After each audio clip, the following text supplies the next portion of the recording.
They came without warning, colossal obsidian ships that blotted out the sun, their shadows falling like shrouds over our greatest cities. We watched in stunned silence as the first beams of pure energy descended, carving canyons through concrete and steel, turning monuments into dust. Panic erupted, a global symphony of screams carried on the winds of destruction. For 3 days they rained fire upon us, methodically, relentlessly. We were ants under a magnifying glass, helpless and insignificant. But humanity, for all its flaws, does not break easily. In the face of extinction, we found a strength we never knew we had. From hidden bunkers and fortified air bases, our answer roared into the sky. Project Valkyrie. Experimental fighters, faster and more agile than anything we'd ever built. A last desperate gamble against an invincible foe.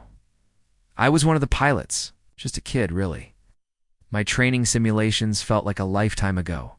A game played by a different person. Now the game was real. MyComs crackled with a cacophony of voices' shouts, targeting data, cries of both triumph and despair. Outside my cockpit, the sky was a hellscape of light and shadow. Emerald bolts from the alien ships crisscrossed with the crimson trails of our own plasma cannons. I gripped the controls, my knuckles white. My heart hammered against my ribs like a trapped bird. "Focus, Leo, focus," I muttered, the words a prayer to myself.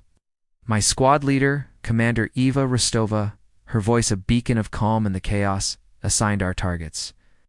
Vipers 1 through 4, engage the destroyers on the eastern flank. Scorpions, provide cover fire. Dead. Striker 7, that's you, Leo. You have the big one, the mothership. My blood ran cold. The mothership. It hung in the upper atmosphere like a malevolent god, a city-sized behemoth bristling with energy cannons. It was the heart of their operation. You'd destroy it, and the smaller ships would fall into disarray. Fail, and well, failure wasn't an option. "Copy that, Commander," I replied, my voice steadier than I felt. I pushed the throttle forward, my Valkyrie surging ahead, leaving my squad behind. The journey felt impossibly long. I weaved through a storm of enemy fire, the ship's proximity alert screaming a constant high-pitched wail. A blast grazed my port wing, and the whole craft shuddered violently. Warning lights flashed across my console. I ignored them. The mothership grew larger and larger until it filled my entire view. It was a fortress, seemingly impenetrable. But our recon drones had found a weakness, a small thermal exhaust port, barely 2 meters wide, located near the central command bridge. It was a 1 in a million shot. "Almost there," I whispered, sweat beading on my forehead, stinging my eyes. I lined up my approach, diving through a gauntlet of automated defense turrets. Lasers seared the air around me. I felt a percussive thump as a projectile hit my aft stabilizers. The controls grew sluggish, fighting me. "Come on, stay with me," I pleaded with my ship. I was in the trench now, a deep channel running along the mothership's hull. The exhaust port was dead ahead, glowing with a faint blue light. My targeting computer locked on. "Target acquired," the calm, synthetic voice announced. I had one shot, one chance to save everyone. I took a deep breath, held it, and squeezed the trigger. A single, specialized torpedo, our silver bullet, launched from my fighter. It flew true, a tiny glint of hope against the vast, dark hull. I watched it disappear into the glowing port. For a second, nothing happened. My heart sank. Did I miss? Did it fail? Then a flicker. A deep internal rumbling started within the mothership.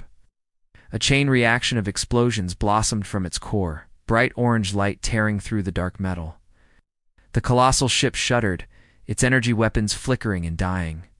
It began to list, groaning like a dying beast as gravity took hold. A cheer erupted over the comes, a wave of pure, unadulterated joy and relief. We did it. We actually did it. I pulled my damaged fighter away, watching the symbol of our oppression break apart and fall from the sky in fiery chunks. Below, the smaller alien ships, their command structure shattered, began to retreat, scattering back into the void. I let out a breath I didn't realize I'd been holding for minutes, maybe years. A grin spread across my face. We had one. We had faced the apocalypse and spit in its eye. Commander Restova's voice came through, filled with pride. "Good work, Striker 7. You did it, kid. You saved us. But the celebration was cut short. A new alarm blared in my cockpit, one I'd never heard before. It was the long-range proximity sensor. On my main screen, a new set of contacts appeared. They were coming from behind the moon, from a hidden geosynchronous orbit we never knew existed. It wasn't a fleet. It was an armada. Hundreds, no, thousands of new signals, each one larger than the mothership I had just destroyed. The cheering on the comes died, replaced by a stunned, horrified silence. The ships we had just fought, the ones that had brought our world to its knees, they were just the scouting party. The real invasion was only just beginning.